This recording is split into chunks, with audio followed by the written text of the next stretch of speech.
আচ্ছা ভাইয়া, আপনি আপনি তো ওকে চিনেন। আরে দিদি কি বলছেন, দাদাকে চিনবো না? দুদিন আগেই তো দাদাকে নিয়ে আসলাম, আমি কিস্তি মেরে সুই দিয়ে সেলাই করে টেটু করে দিলাম। এই যে আমার টেটু দেখা যাচ্ছে ঋতু। আর এখানে ট্যাটু কোথা থেকে আসলো? হ্যালো বন্ধুরা, চলে আসলাম দুনিয়া টাকার গোলাম নাটকের এক্সপ্লেনেশনে। তো আমরা গত পর্বে দেখেছিলাম শেজাদ চৌধুরী একটা পরিবারকে তার 5 লাখ টাকার চেক দিয়ে সাহায্য করেছিল এবং ওই মেয়েটিকে বোন হিসেবে রেখেছিল, কিন্তু জাল টাকা হওয়াতে মেয়েটি তার বাবার অপমান সহ্য না করতে পেরে আত্মহত্যার পথ বেছে নেয় এবং শেজাদ চৌধুরীকে তিনি ভাই হিসেবে রেখেছিল। তাই শেজাদ চৌধুরী তার বিয়েতে এসে দেখতে পায় মেয়েটি আর বেঁচে নেই, সেই মেয়েটি মারা গিয়েছে। বাবার কষ্ট সহ্য করতে না পেরে আত্মহত্যার পথ বেছে নিয়েছিল ওই মেয়েটি। শেজাদ চৌধুরী মাথা গরম হয়ে যায়, তিনি খোঁজ করতে থাকে এবং একটা সময় ব্যাংকে চলে যায় এবং ব্যাংকের ম্যানেজারের সাথেও খুব কথা কাটাকাটি হয় এবং ম্যানেজার খুব কনভিন্স করার চেষ্টা করে, কিন্তু শেজাদ চৌধুরীর মাথা এখনো গরম হয়ে আছে এবং লাশ আসে ব্যাংকের ভেতরে। তখন শেজাদ চৌধুরী ম্যানেজারকে বলেন যে ঠিক আছে, এই মেয়ের জীবন ফিরিয়ে দাও, আমি ব্যাংক থেকে চলে যাব। তখন ওই ব্যাংক কর্মকর্তা বলে যে স্যার, এটা কিভাবে সম্ভব, কিভাবে করব? তখন শেজাদ চৌধুরী বলেন যতক্ষণ না এই মেয়েটির জীবন ফিরে আসবে আমি এই ব্যাংকে বসে থাকবো। তখন তার পিএস বলেন যে ঠিক আছে, এটা কার ব্যাংক, ফোন দাও। তখন দেখানো হয় মন্ত্রীকে, অর্থমন্ত্রী।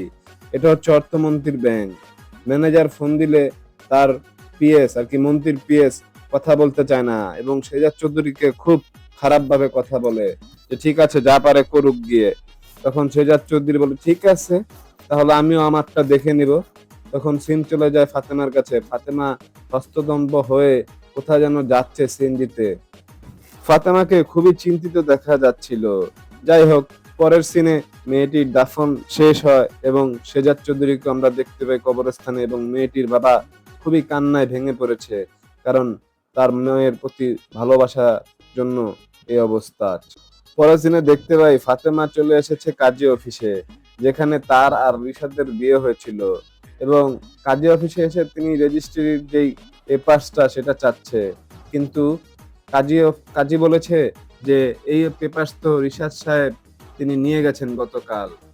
ওই সময় ফাতেমা মনে মনে ভাবেন কাহিনী কি, রিশাদের কি নতুন কোনো আরো চাল খাটাচ্ছে না কি। সিন চলে যায় শেজাদ চৌধুরীর কাছে। দেখানো হয় শেজাদ চৌধুরীর পিএস বলছে স্যার আমরা কোথায় যাব? শেজাদ চৌধুরী বলছে মন্ত্রী সাহেবের বাসায়। তখন গাড়ি চলে যায় মন্ত্রী সাহেবের বাসায় এবং শেজাদ চৌধুরী ঢুকে এবং লোকজন নিয়ে যখন ঢুকে, পুলিশও তখন তাদের বন্দুক করে এবং শেজাদ চৌধুরীর লোকেরাও তাদের বন্দুক তাক করে। তখন তাদের ভিতরে কথা হয় এবং পুলিশ তাকে বলে যে শেজাদ চৌধুরী, এটা কি ঠিক আপনি গভর্নমেন্টের উপরে, পুলিশের উপরে বন্দুক তাক করে আছেন? শেজাদ চৌধুরী বন্দুক নামাতে বলে এবং মন্ত্রীর সাথে দেখা করতে এসেছে বলে পুলিশকে বলেন যে মন্ত্রীকে বলুন আমি দেখা করতে এসেছি। তখন পুলিশ বলে মন্ত্রী কি কারো হাতের মোয়া নাকি? তখন ওই টাইমে পুলিশ মন্ত্রীর পিএসকে ফোন দেয় এবং বলেন শেজাদ চৌধুরী এসেছেন, কিন্তু মন্ত্রী খুবই বাজেভাবে শেজাদ চৌধুরীকে কথা বলে, কিন্তু শেজাদ চৌধুরী ছেড়ে দেওয়ার পারত নয়। এটা তার পিএস ভালোভাবেই জানেন। তার পিএস মনে মনে বলে ওঠেন সিংহ এখন নতুন কোন প্ল্যান ছক তৈরি করছে। পরের সিনে দেখতে পারি ঋতুকে ছাদে একা একা দেখা যাচ্ছে এবং তার ভাই আসে। ভাই এসে জিজ্ঞেস করে এভাবে ভেঙে পড়লে চলবে না, তোর জামাইকে তোর হাতে নিতেই হবে। এই যে দেখ, আমি পেপার উঠিয়ে এনেছি, ফাতেমাকে আমি যে করেই হোক আমার বউ করে আনবই, আবার তেমনি তুইও শুধু আমার সাথে একটু হেল্প করে যা, দেখবি তুই তোর গোলামকে ফিরে পাবি এবং সবকিছু ঠিক হবে।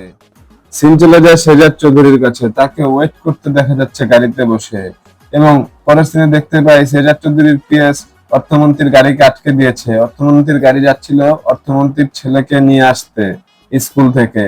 ঠিক ওই সময় শেজাদ চৌধুরী একটি মাস্ক পরেন এবং মাস্ক পরে গাড়ি থেকে বের হয়ে ওই ছেলের সাথে প্র্যাঙ্ক করেন এবং ছেলেকে কনভিন্স করেন যে তোমার বাবাকে ভয় দেখাবো, চলো। তখন ওই ছেলেকে গাড়িতে নিয়ে তাদের বাসার উদ্দেশ্যে রওনা দেয় এবং ওই সময় শেজাদ চৌধুরী ফোন দেয় অর্থমন্ত্রীর কাছে এবং অর্থমন্ত্রী ফোন রিসিভ করতে চায় না। তখন বলে যে আপনার ছেলে ওর কাছে। অর্থমন্ত্রী সিগারেট খাবে কি আগে শেজাদ চৌধুরীর সাথে কথা বলে। তখন বলে কি হয়েছে বলো, আমার ছেলে কোথায়, আমার ছেলে কোথায়? তখন শেজাদ চৌধুরী বলে আমি আসছি, আপনি বাসার এখানে আসেন, আমি আপনার সাথে কথা বলবো। তখন শেজাদ চৌধুরী তার ছেলেকে নিয়ে আসে এবং তার ছেলে জোকারের একটা পার্ট নেয়, তো ঢুকে, এবং অর্থমন্ত্রীও তাকে দেখতে পেয়ে খুব খুশি আনন্দিত হয়। তখন শেজাদ চৌধুরীর সাথে অর্থমন্ত্রী বসেন এবং অর্থমন্ত্রী বলে কি হয়েছে বলুন এবার। তখন শেজাদ চৌধুরী বলে ওঠেন, আপনার ব্যাংকে জাল টাকার কারণে আজকে একটি মেয়ে মারা গিয়েছে। তখন অর্থমন্ত্রী বলে এটা কি হচ্ছে, এটা তো কি তেমন কিছুই না। তখন অর্থমন্ত্রী শেজাদ চৌধুরীকে বলে ঠিক আছে কত টাকা লাগবে বলো, আমি দিয়ে দিচ্ছি। শেজাদ চৌধুরী বলে আমারও টাকার কম নেই, আপনি সরি বলবেন ওই মেয়ের বাবাকে। সিন চলে আসে মেয়ের বিয়ের মণ্ডপে, যেখানে দেখা যায় ওই মেয়ের বাবা খুবই কান্নায় ভেঙে পড়েছে এবং শেজাদ চৌধুরী নিয়ে আসে অর্থমন্ত্রীকে। অর্থমন্ত্রী এসে দেখতে পায় অনেক মানুষ এবং অনেক মিডিয়া এখানে এসেছে। তার পিএস কে জিজ্ঞেস করে এত মিডিয়া কেন এখানে?